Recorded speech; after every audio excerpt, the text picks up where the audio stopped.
Yan na po. Ito na nga sinasabi ko eh. Ito na nga sinasabi ko sa flood control natin eh. Ayan. Nag-uumapaw na. Ay nakaw. Ay nakaw ang flood control. Nadali na naman tayo. Pasukin. Tingnan mo naman kung gaano kalalim na to. Ano ba naman itong laypunan na to? Ha? Oo, galing ako doon sa... Ha? Oo, buhay na buhay. Survive. Magso-survive tayo sa ganitong klaseng sitwasyon.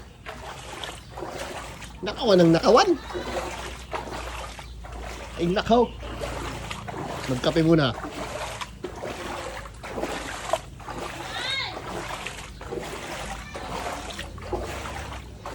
Wala, nadali na naman tayo. Bamba na naman oh.